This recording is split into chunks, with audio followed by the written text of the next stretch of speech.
ሰላም እንዴት ናችሁ? ሲዱና ነኝ። ለአምሪ ናት። ዛሬ እውነተኛ ታሪክ ላይ የተመሰረተ እውነተኛ ታሪክ እንድትፈርዱ ይዘንላችሁ መጥተናል። ታነብላችኋለች። ከዛ የግል አስተያየታችሁን እንሰጣለን። እናንተም የመሰላችሁን ነገር ትነግሩናላችሁ ማለት ነው። ቀጥይ። እሺ ምን ይላል መሰላችሁ? የዛሬ ታሪካችን ደግሞ እኛ ፍጹም የሆነ ትዳር አለን። ለ9 ዓመታት አብረን ቆይተናል። 4 ዓመታት ደግሞ በትዳር አሳልፈናል። ብዙ ጊዜ አንጣላም። የጠበቀ የፍቅር ግንኙነት አለን። ለእራት ሽርሽር እንወጣለን። ቀልዶችን እንላላካለን። ባጭሩ ሁሉም ነገር ተሟልቶልናል። በቅርቡ የቀድሞ ፍቅረኛዋ ከመጠን በላይ አደንዛዥ እጽ ወስዶ እንደሞተ የሚሰማ ዜና ደረሰ። አሁን ባለቤቴ ከእርሱ ጋር ምንም አይነት ግንኙነት የላትም። ስለዚህ ለቤተሰቦቹ በቴክስት የሀዘን መግለጫ ላክን። ከዚያም ያለፈ ምንም ነገር የለም። ብዙ ጊዜ ከጓደኞቿ ጋር ትወጣለች።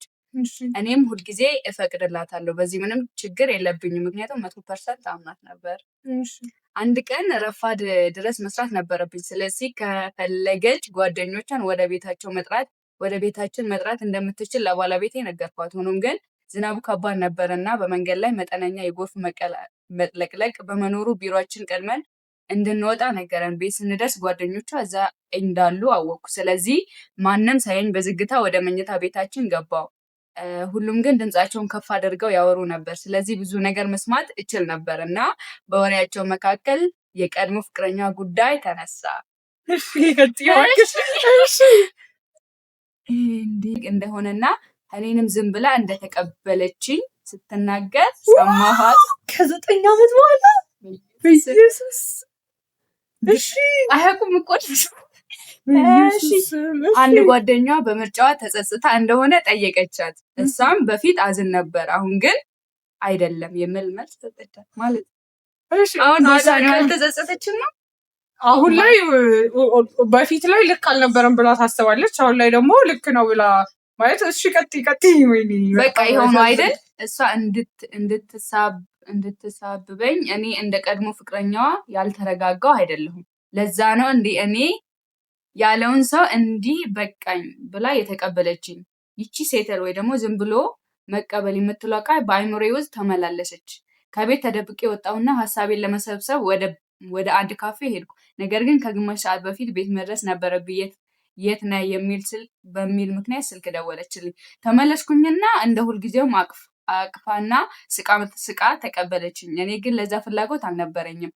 ለምን ስሜቴ እንደተቀየረ ጠየቀችኝ። የስራ ጫና ነው ብዬ ለፍልፌ ወደ መኝታ ሄድኩ። ራት ሳልበላና እንደ ሁልጊዜው የምናሳልፈውን የብቻችንን ጊዜ ትቼ ተኛሁኝ። ግን መተኛት አልቻልኩም። ከጥቂት ሰዓታት በኋላ ከእንቅልፍ የነቃውና በረንዳ ላይ ተቀምጬ ሳስብ አደርኩ። ለእሷ በቂ እንዳልሆንኩ፣ እሷ ደግሞ እንደማትወደኝ እርግጠኛ ስለሆንኩበት ሁኔታ አሰብኩ። ቢያንስ በትንሹ እንደምትወደኝ ያውቃለሁ፣ ግን ለዚያ ቢሆንም ምንም ዋስትና የለኝም። አሁን በማግስቱ ነው። ትናንት ማታ ብዙም አልተኛሁም። ባለቤቴ ግን አሁንም እንደተኛች ናት። ስለተናገረችው ነገር ለማንም አልነገርኩም፣ ምክንያቱም አልችልም። አሁን ምን ላድርግ ጓደኞቼ? ላነጋግራት? ፍቺ? ወደፊት አብረን ለመቀጠል ምን ተስፋ አለ? እሷስ መቀጠል ትፈልጋለች? አላውቅም። እባካችሁ የራሳችሁን ሀሳብ ስጡበት፣ ምክር ያስፈልገኛል ይላል ባለታሪካችን። ማለት በጣም ከባድ ነው። በጣም ከባድ ነው። እና ምን አለ ባይሰማው ኖሮ ባይሰማ 9 ዓመት አብሮ መኖር ማለት በጣም ትልቅ ነገር እና ባይሰማ ኖሮ በቃ ኦኬ ነገሮች ይቀጥላሉ ነበር። እሷም እንዳለችው ከዚህ ታሪኩ ላይ በፊት ትጸጸትበት ነበረ። አሁን ግን ብዙም አይጸጽተኝም ነው አይደል እያለች ያለችው። እና ባይሰማው በጣም ጥሩ ነበር።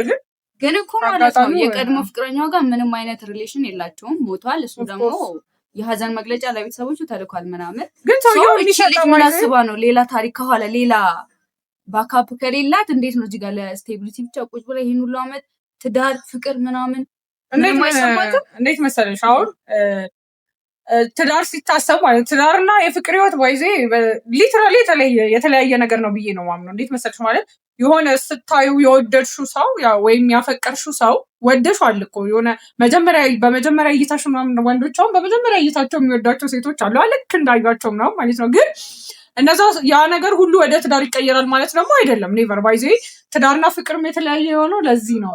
የሆነ ልክ ስታዩ እኮ የሆነ ዶፓሚንሽን የደስታ ሆርሞን የሚባለው የሚያመነጭልሽ ሰዓት አለ። ልክ ስታዩ በቃ ሰው ያንን ሰው ተወጇለሽ። ግን ትዳር ሲመጣ በጣም ሲሪየስ ነው። ሪስፖንሲቢሊቲ የሚጠይቅ ነው።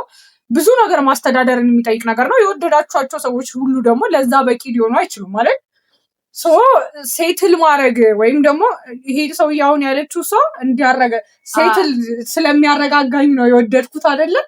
አንደኛ ነገር እሺ የሚያረጋጋት እሱ ከሆነ ትዳር ሳላሰበችም ትዳር ውስጥ ናቸው ያረጋጋታል። ግን ደግሞ እንዴት ነው ያኔ ለመረጋጋት ብቻ ነው የመጣችው። ታዲያ ከዛ በኋላ የትዳር ሀሳብ እንዴት አልመጣላትም? ስለሽ አሁን ለመረጋጋት ማለት ነገሩን እኮ ከዚህኛው ሰውዬ ጋር ፍቅር ስትጀምር አሁን ጀስት ስቴብል የሆነ ላይፍ ሰጣት ማለት አሁን ለምሳሌ እኔ ሪስፖንሲቢሊቲ የሚወስድልኝ ሰው ነገሮች ምችት ያሉኝ እንዲሰማኝ የሚያደርገኝ ሰው ያው ካረጋጋኝ ነገሮች እየተበላሹ እንደሆነ ካልተሰማኝ ምናምን ስቴብል ከሆንኩ ከሱ ጋር ሰውን ምንም የሚያስጨንቀኝ ነገር ካሌለ ኢቨን ባልወደው እንኳን እንዴት ነው ፍቅር በቆይታ ይመጣል። አሁን ሰው መቼም 9 ዓመት ሙሉ አብሮ ሲኖር ማለት ነው 9 ዓመት ሙሉ አብሮ ሲኖር ያው በፊት ላይ ይጸጸትበት ነበር አለች።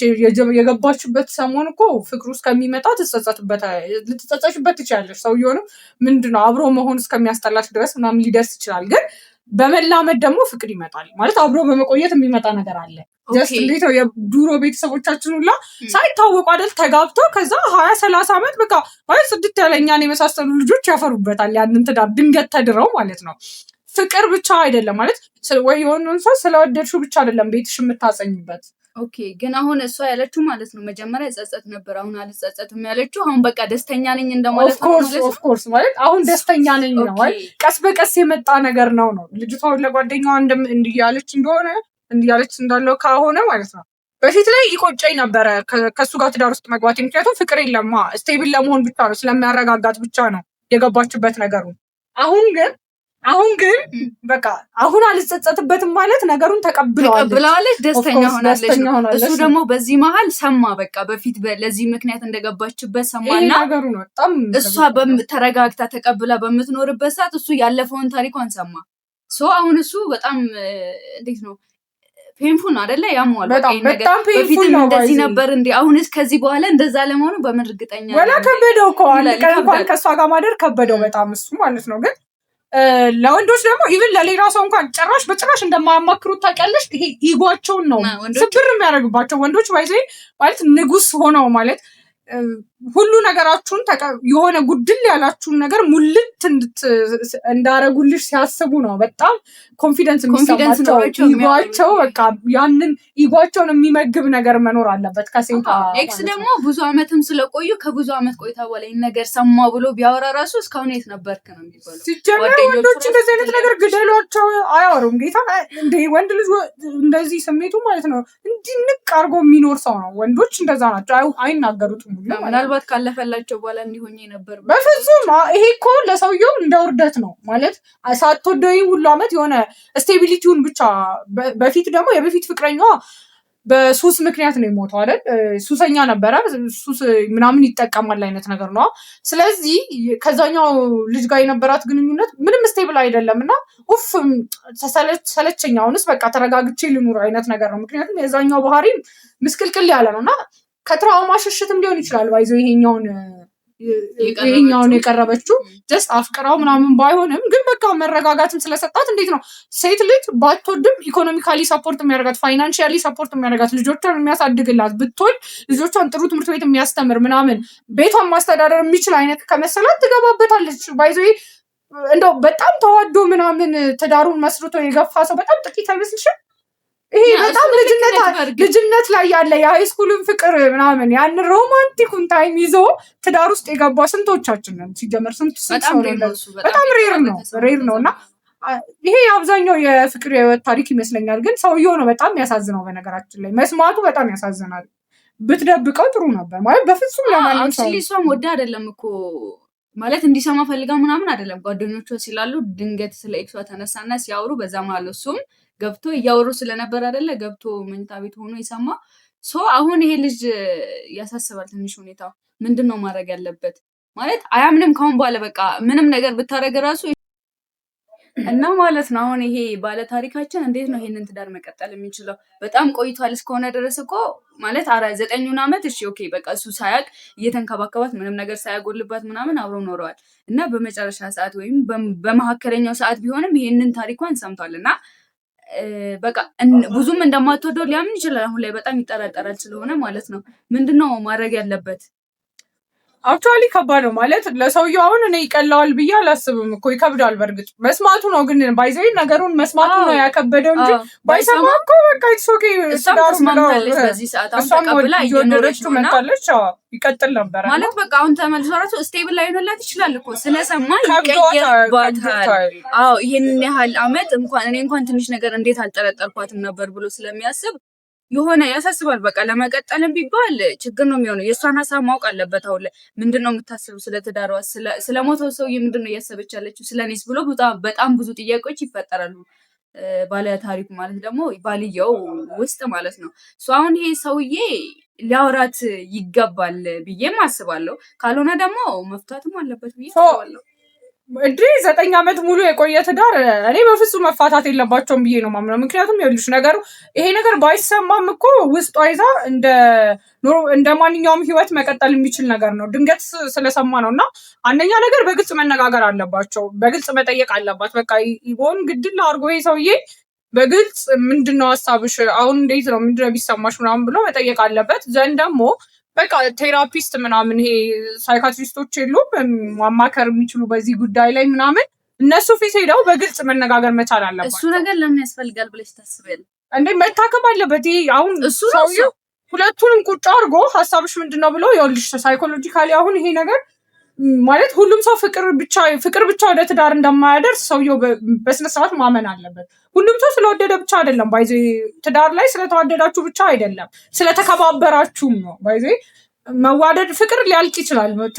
ይሄ መጀመሪያ የገባችሁበት ፍቅር እንትን ያልቃል እኮ የሄደ ሲመጣ ስሜቱ ባይዜ እየሞተ ነው የሚመጣው እና ስለምትከባበሩና ስለምትተሳሰቡ ብቻ ትዳሩ ይቀጥላል። በቃ ጥሩ ትዳሩ የሚቀጥለው ለዛ ብቻ ነው። ግን እኮ እሱም እንደዛ ነው በፊት ላይ እየኖረ ያለው። በቃ ተግባብተናል፣ ስቴብል ናት፣ እሷም ወዳኛለች፣ ወድጃታለሁ ብሎ ነው እየኖረ ያለው። አውት ኦፍ ኒው ይር ደግሞ ይሄን ነገር ሰማ።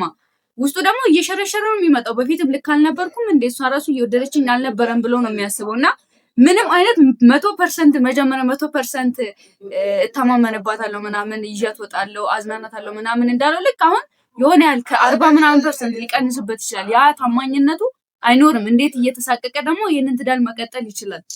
በእርግጥ አለመወደድ ራሱ በጣም ከባድ ስሜት አለ። እስከዛሬ የተወደደ መስሎት ከባድ ነው። መስማቱ ከባድ እኮ ነው። ግን ትዳርን መፍታቱ ደግሞ የሆነ ልፈታ ማለት አማክሩኝ ሰውዬው ልፍታ ትዳሩን መፈታት አለበት ብላችሁ ታምናላችሁ ወይስ እንዴት ነው ማድረግ ያለብኝ አይደል ያለው? በፍጹም መፍታት የለበትም። በቃ የሆነ ነገር መደረግ አለበት ማለትም ይሄ ቢፈታስ ምንድነው የሚመጣው? ባይዜ ከዚህ በኋላ እኮ ቢቀመጥም ያው ተዋደው እየኖሩ ነው። የሆነ ድንገት በፊት የነበረውን ነገር አወራች እንጂ አሁን ላይ አይደለም ያኛው ነገር። እሱ ደግሞ አሁንም እንደዛ እንደምታስብ ነው የሚሰማት። መቼም ሊያምናት አይችልም። ኢቭን የመጀመሪያ ቀን ራሱ መጥቶ እኮ ምንም አይነት እንትን ምንድነው ይሄ የፍቅር አይነት ስሜት አላቀፋትም፣ ሰላም አላላት። ምክንያቱም ይሄ ሀሳብ ያሳሰብ ነበረና ኢቭን ጠይቀዋለች ምን ሆነ ነው ምናምን የስነ ጫና ምናምን ብሏታል። አሁን ይሄ ሰውዬ እየተሳቀቀ እስከ መቼ ነው? ምናልባት አንቺ አሁን እንዳልሽው መነጋገሩ እንዳለ ሆኖ ከዚህ በላይ ሌላ ሚስጥር እንዳለ ራሱ ብትነግረው ይሄ ሰውዬ ምን ያህል ይጎዳል? ለዚህ ነው ማማከር አለባቸው። ሳይካትሪስት ማማከር አለባቸው። በዚህ በጥንዶች ዙሪያ የሚሰሩ ሰዎችም ማማከር ያለባቸው ያልነውም ለዛ ነው። በቃ ማለት 9 ዓመት ሙሉ የቆየ ትዳር ቀላል አይደለም። በእርግጥ በቀላል ነገር መፈታት የለበትም አይደለም። ስቲል ቀላል ነገር አይደለም። ግን ደግሞ መመካከርና ነገሩን እንደመታከም ወይም ደግሞ ሳይኮሎጂካሊ ይሄ ነገር እንዴት ይታያል ብሎ ሕክምና ላይ ማለት በዚህ ዙሪያ የሚሰሩ ሰዎችን ማማከርን የሚያክል ነገር የለም። ይሄን ሁሉ አመት ጸንቶ የኖረ ትዳር በዚህ ነገር ሊፈርስ አይገባም። ባይሰማስ ኖሮ ይሄ ሰውዬ እኮ ባይሰማ በቃ ኖርማል ይቀጥላል፣ ህይወት ይቀጥላል እንደበፊቱ እና በፊት ያለ ነገር ነው የሰማው። በዛ ደግሞ በአንድ ቀን ስህተት ይህን መረጃ ሰምቶ ህይወትን ማበላሸት ማለት በጣም እና ግን ማለት ነው በተቻላችሁ መጠን በቃ አንዳንድ ተቀብረው መኖር ያለባቸው ሚስጥሮች አሉ። ባይዙ በቃ በፍጹም መናገር ለማንም ከራሳችሁ ውጪ ማንም ማወቅ የማይገባው ሚስጥር አለ። በቃ ምንድነው እቺ ሴትዮ ለምን ለጓደኞቿ ራሱ ያንን መናገር አስፈለገ? በቃ አሁን ላይ ስቴብል ሆና ወዳው ምናምን መኖሯን ከቀጠለች በቃ ወድጃለሁ ብሎ ምክንያቱም ትዳር ነው።